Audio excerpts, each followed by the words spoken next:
anaknya nanti akan menjadi anak yang tidak peduli pada urusan orang tuanya, tidak peka kepada lingkungannya, dan tidak punya keterampilan.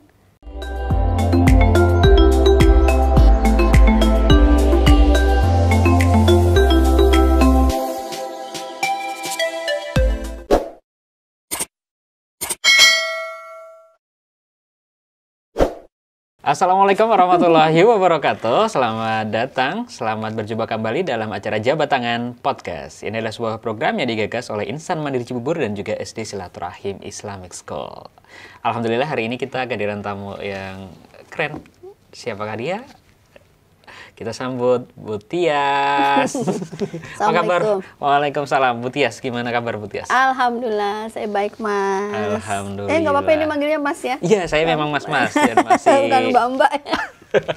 Bu Tias. Ya. Sebagai KPK di Yayasan Pendidikan Silaturahim Jatikarya, Ya, tepatnya di IMC. KPK itu apaan sih? Saya jadi KPK sudah 2 tahun ya, 2 kurang tahun. lebih udah 2 tahun ya. Ini 2 tahun betul. KPK itu singkatannya adalah Kepala Pengasuhan dan Konseling, Mas. Kepala Pengasuhan dan Konseling. Itu ngapain aja itu? Saya itu wilayah tugasnya itu SMP dan SMA. Peran saya tuh kalau secara gampangnya itu saya ibunya anak-anak. Ibunya ya? Ibunya anak-anak gitu. Jadi ya mengasuh, menemani, ngobrol, pokoknya bersama anak-anak. Pokoknya bersama SMA, iya. mendampingi mereka. Betul. Ketika ada problem ataupun ketika ingin meningkatkan prestasi mereka ya. Iya, betul. Memberi wawasan. Pokoknya selayaknya ibu lah. Selayaknya ibu. Mau ngobrol, mau curhat, mau tanya, Ngasih uang jajan juga berarti ya? Itu nggak sampai segitu juga sih.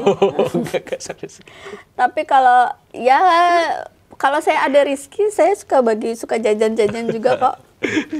Alhamdulillah. Bukan hanya muridnya kalau itu, ini teman-temannya juga ngerasain suka dijajanin. Alhamdulillah. Bu Tias. Iya.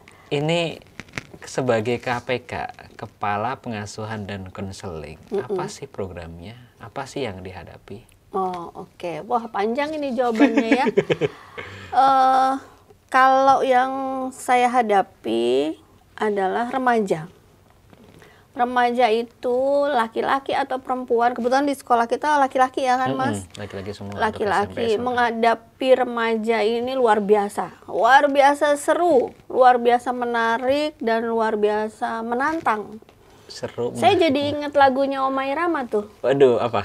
Karena apakah masih relevan ya remaja zamannya Oma Irama sama remaja hari gini gitu loh. Kata Oma Irama kan di dalam lagunya Darah Muda, di situ dia bilang darah muda, darahnya para remaja. Pokoknya yang tahu lagu itu sesuai umurannya kayaknya. Iya, cuma saya doang ya, jangan-jangan. Tapi di dalam lagu itu sepertinya remaja itu emang darah muda yang maunya menang sendiri. Oh betul banget, menemukan lah pada umumnya. Tidak mau kalah, mau eksistensi, ingin mencoba hal-hal baru. Walaupun sudah tahu secara teori itu bahaya, itu tidak boleh, tapi karena ada gejolak dalam remaja, dalam darahnya, adrenalinnya, ada keinginan mencoba. Jadi sebenarnya masih relevan remaja zamannya Oma Irama tahun 70-an dengan remaja hari gini gitu loh. Cuma remaja hari gini itu, Mas, adalah remaja akhir zaman. Yang tantangan yang mereka hadapi sebagai remaja dan tantangan yang kita hadapi sebagai guru, sebagai orang tua, sebagai ibu, sebagai pendidik juga luar biasa. Zamannya Oma nggak ada gadget, nggak ada internet, nggak ada sosial media, nggak ada PUBG atau game online, nggak ada.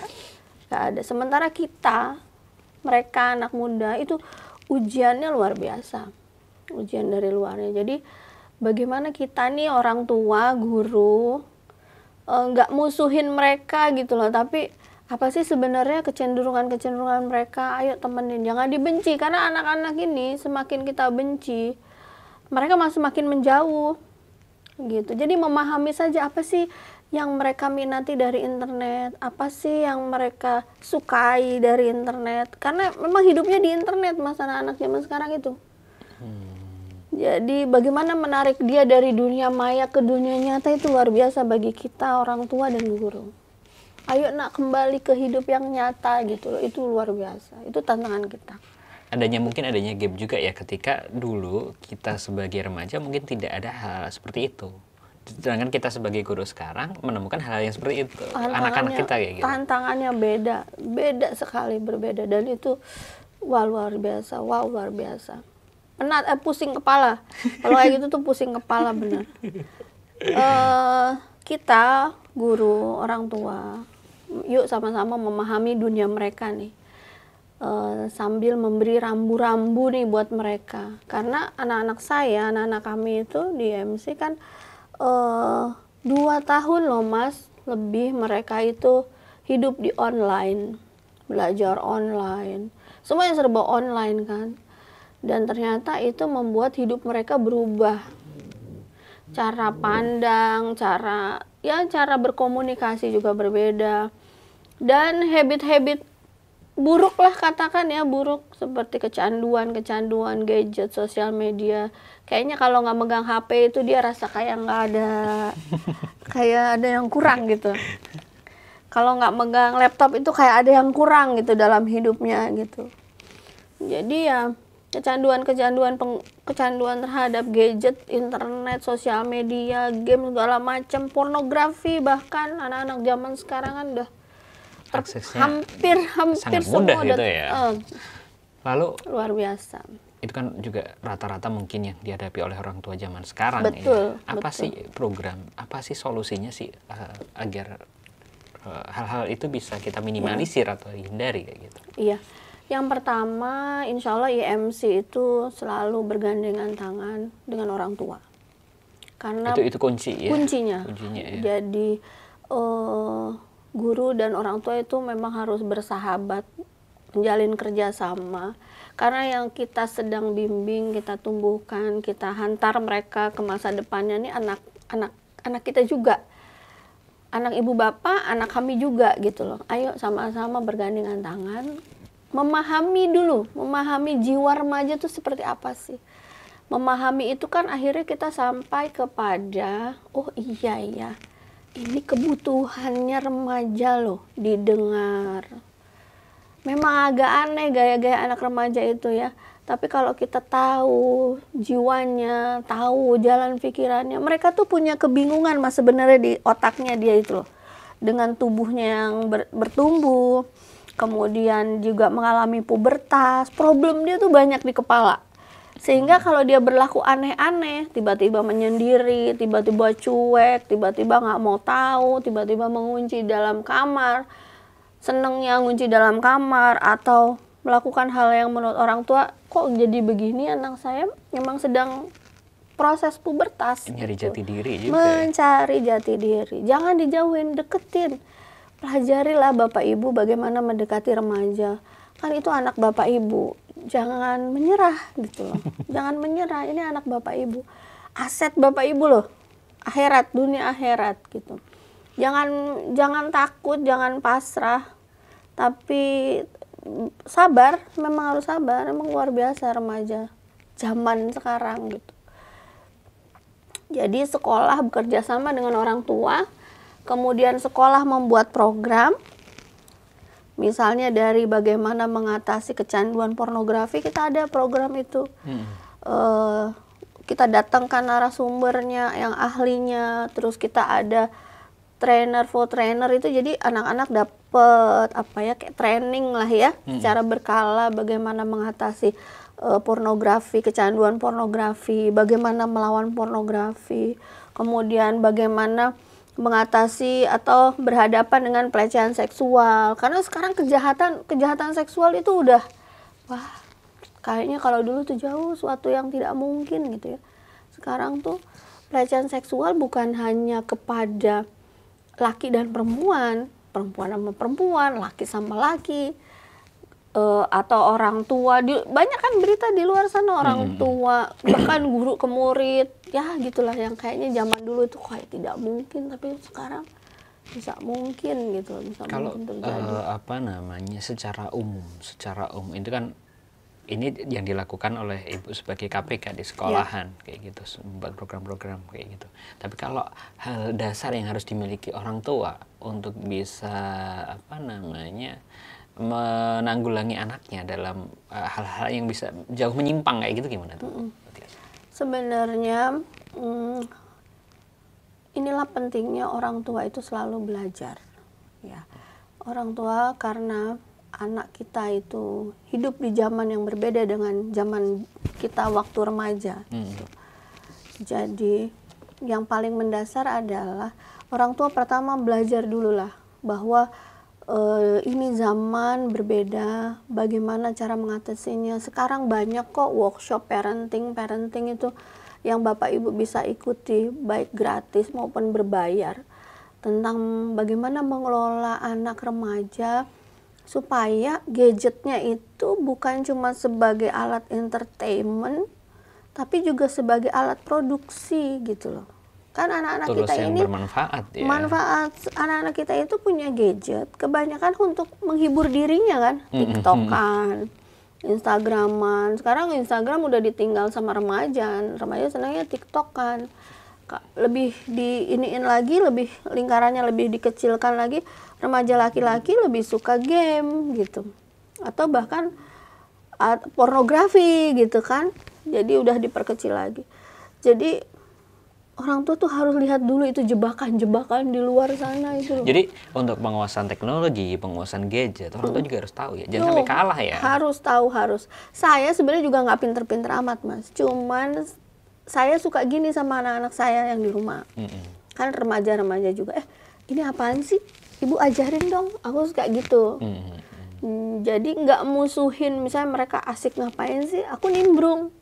Ya kita tahu. Iya, itu apa sih? Ini apa sih? Kadang saya perlu bantuan mereka. Tolong dong Kak, ini apa sih, bantuin ibu dong, ibu nggak paham. Oh, itu seneng banget anak-anak kalau diberi kepercayaan seperti itu. Nanti dia pasti ngajarin. Kita itu kadang males, yang kayak gitu orang tua tuh males. Bisa cuma ngomel. Kamu ini ngapain sih? Udah dong, tapi HP-nya nggak diambil-ambil. Udah cukup HP-nya. Main game terus, tapi HP-nya nggak jadwalnya nggak dibuat. Kadang-kadang ini juga, kadang-kadang orang tua pengen simpel, pas ngasuh anaknya, ya biar diem aja deh, tontonin. Biar anteng tontonin YouTube, kasih handphone. Itu nanti akan, ini kejadiannya gini, teman saya ketika punya anak pertama, waktu itu belum ada internetan lah, TV, tapi kita waktu itu musuh kita tuh TV dulu ya. Karena dia ibu dengan anak banyak, maka ketika anaknya kecil-kecil itu, dia kepengen supaya dia cepet ngerjain pekerjaan rumah, nyapu, ngepel, cuci piring, masak, maka dia suruh anaknya nonton, duduk sini nonton gitu. Padahal anaknya itu sering, mama lagi apa, ke dapur, mau bantuin. Mama lagi apa, menurut ibunya itu mengganggu. Padahal dia pengen tahu. Kalau kita bisa mengarahkan, dia sebenarnya bisa membantu gitu kan. Cuma orang tua menganggapnya itu mengganggu. Maka digiringlah anaknya, udah sini nonton TV. Anteng, diam. Karena sering diperlakukan begitu, maka tanpa disuruh pun anak akhirnya nonton TV. Akhirnya semakin lama, orang tua kan semakin tua ya Mas, mengerjakan sendiri, lama-lama kelelahan dong, capek Dianya juga dong. semakin dewasa, lalu ibunya mikir gini, gitu. Ini mana sih kok nggak ada yang bantuin ibu, nggak ada yang bantuin mama, nonton TV terus. Padahal dulu yang suruh nonton TV siapa? Emaknya. Nah, analoginya gitu. Jadi kalau sekarang dikasih gadget, ibunya mau ngaji nih, anaknya rewel, kasih HP. Ibunya mau apa? Mau cepet-cepet selesai, anaknya kasih HP. Anaknya nanti akan menjadi anak yang tidak peduli pada urusan orang tuanya, tidak peka kepada lingkungannya, dan tidak punya keterampilan. di sekitar keterampilan mengelola keterampilan skill, malah menurut saya ini skill ya. soft skill, misalnya seperti nyapu, nggak punya keterampilan seperti itu, atau ngepel, atau mencuci piring, atau apa yang kira-kira sebenarnya itu bisa dia lakukan gitu loh. Akhirnya dia jadi anak yang cacat pakai tanda kutip. Kaki dan tangannya tidak digunakan untuk keterampilan hidup gitu. Saya ini maaf bukan membandingkan, tapi saya pernah sister sekolah saya yang lama itu sister school sama sekolah Jepang. Anak-anak Jepang itu kelas 1 sampai kelas 3 SD waktu itu SD. Itu diajarin Mas, mereka punya jam pelajaran memasak. Kemudian jam pelajaran menjahit. Jam pelajaran bersih-bersih. Kenapa sekolahnya memasukkan mata pelajaran itu dalam kurikulumnya? Karena mereka sedang mempersiapkan anak yang mandiri. Ini udah ada gadget, tapi sekolah itu tetap. Kenapa bisa masak? Karena di Jepang kalau makan beli mahal. Jadi itu maka dia harus bisa masak. Anak kelas 3 SD sama baskomnya aja, gedean baskomnya. Pinternya masak, saya sampai malu, saya sampai minta banget. Rapi, pakai apron, pakai ini, bisa keterampilannya mengatur kompor, segala merajang. Pokoknya membaca resep. Kenapa menjahit? Supaya kalau kancing bajunya lepas atau ada robek sedikit di baju, dia bisa perbaiki, nggak usah minta tolong siapapun. Minta tolong, karena orang Jepang kan nafsi-nafsi. Kalau cuma nisik ada lubang sedikit tuh bisa mereka diajarin Mas nisik baju. Jadi nggak rusak buang, tapi kancing baju lepas dia bisa pasang sendiri. Diajarin bersih-bersih karena Mas Jo tahu orang Jepang senangnya bersih-bersih. Karena menurut orang Jepang bersih-bersih itu bersih-bersih rumah, bersih-bersih kamar, itu adalah membersihkan diri. Pemahamannya itu adalah mereka sedang membersihkan diri. Itu ininya mendasar banget filosofinya gitu loh. Terus Bu Tias nih, selama jadi KPK. Maaf ya mau lebar. Selama di KPK, apa sih yang kebahagiaan atau mungkin yang jadi tantangan tersendiri kayak gitu buat Bu Tias? Iya. Kalau tantangan mereka itu tadi 2 tahun di rumah dengan kebiasaan game, kebiasaan online, sosial media, sudah kedekatan intensnya sama gadget itu udah sedemikian rupa. Sementara sekolah kita kan melarang ya Mas bawa gadget. Bukan nggak boleh anak-anak berinteraksi, berkomunikasi secara internet atau apa, bukan, tapi kita di sekolah ini kan ingin anak-anak juga berkembang jiwa raganya. Dia punya keterampilan, dia punya kebiasaan-kebiasaan, menemukan minat dan bakatnya gitu kan ya. Jadi ini menarik mereka dari dunia maya yang udah kelamaan, ditarik ke dunia real itu luar biasa. Orang tuanya juga pasti di rumah merasakan begitu. Lagi gini, lagi asik gini dipanggil suruh bantuin ibu, itu susah banget kan.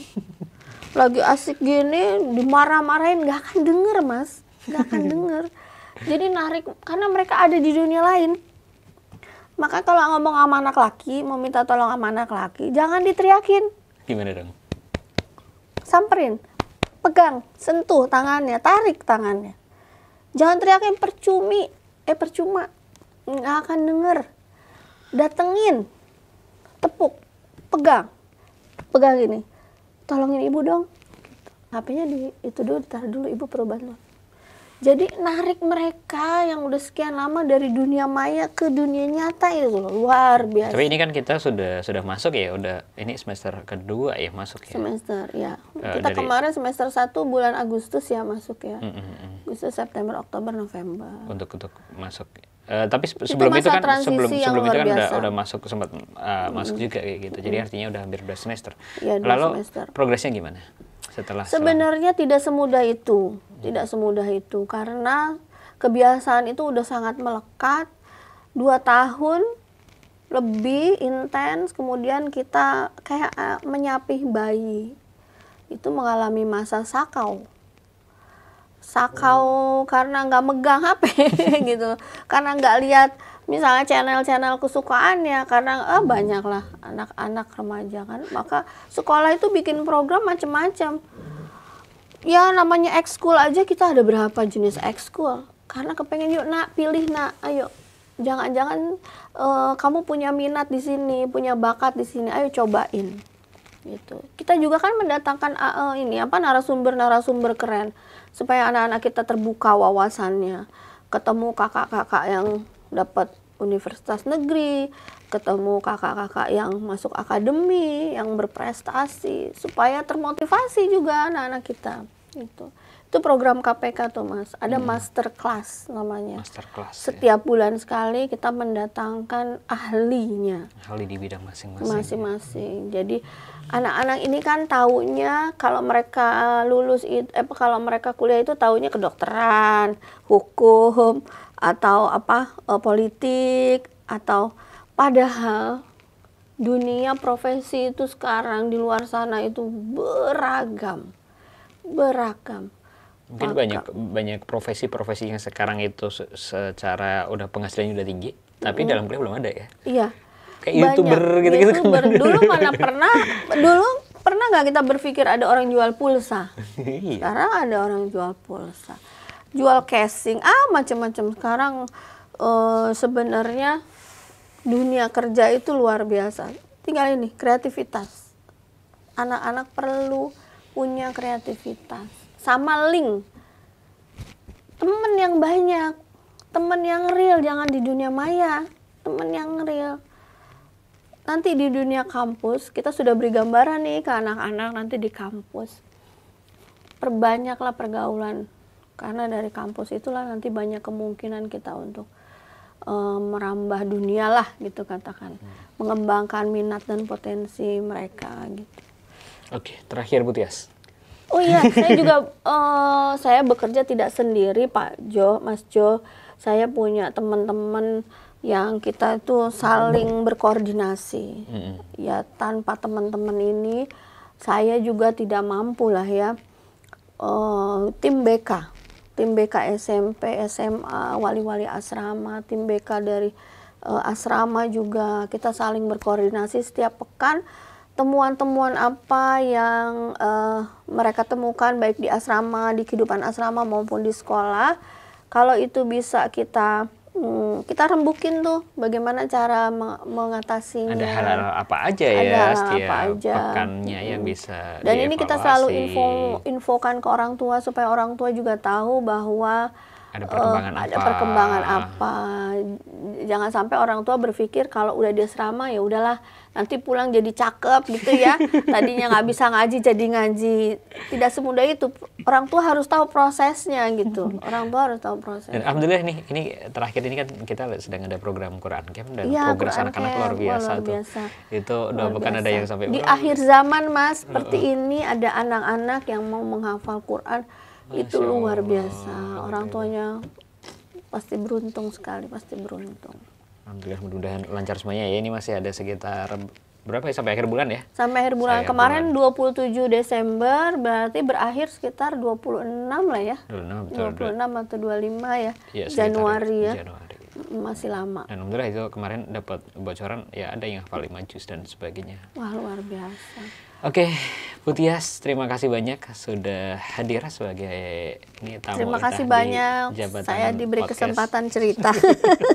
Terima kasih banyak, insya Allah ini bermanfaat sekali ya buat teman-teman semuanya. Dan kita insya Allah bisa berjumpa lagi di lain kesempatan dengan Bu Tias. Saya boleh ini nggak pesan-pesan? Oh, mau pesan-pesan boleh, pesan dulu. Ya. Pertama buat orang tua, dimanapun berada Bapak Ibu, dimanapun berada, yang punya remaja, jangan dijauhi Bapak Ibu.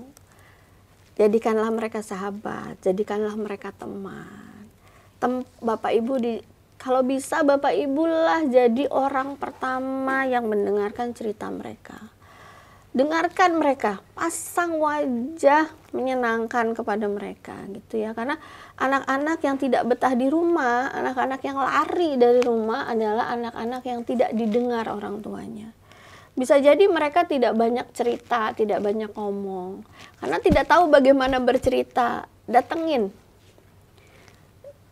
Dieluslah kepalanya gitu ya, dipeluklah gitu. Walaupun mereka remaja, mereka masih mau kok dielus kepalanya. Kemudian dipeluk. Katakan kata-kata yang ibu bangga sama kamu, ibu bapak sayang sama kamu, ibu akan bantu. Pokoknya kata-kata motivasi.